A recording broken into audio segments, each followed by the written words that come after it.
பாரதி தான் நல்லா கபடி விளையாடும் சொன்னல, அப்புறம் என்ன, பாரதி தான் ஜெயிக்கும். என்ன கண்ணு, நீ தானே ஜெயிப்ப? நான் தான் அங்கிள் ஜெயிப்பேன். ஆனா என்னைய மீறி அந்த தாரணி ஜெயிச்சிருவாளோன்னு பயமா இருக்கு. தாரணியா? யாரு? அந்த முத்துப்பாண்டி மாமா மக தாரணியவா சொல்ற? ஆமா அங்கிள்.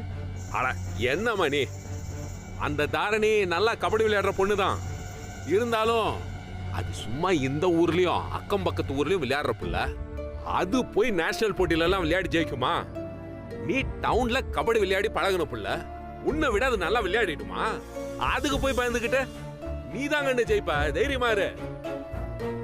இல்ல வேலைதான், அந்த தாரணிக்கு சப்போர்ட்டா பைரவி மேடம் இருக்காங்க. பைரவி மேடமா? டேய் என்னடா சொல்ற? ஆமா அங்கிள், அந்த பைரவி மேடம் நேரா கிரவுண்டுக்கே வந்து கோச் கிட்ட தாரணிக்காக பேசினாங்க.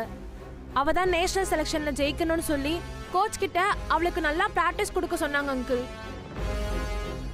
அவ ஜெயிச்சா நேஷனல் காம்படிஷன்ல கலந்துக்கிறதுக்கு பைரவி மேடம் ஃபுல் ஸ்பான்சர்ஷிப் கொடுக்கறதா சொல்லிருக்காங்க. அப்படியா?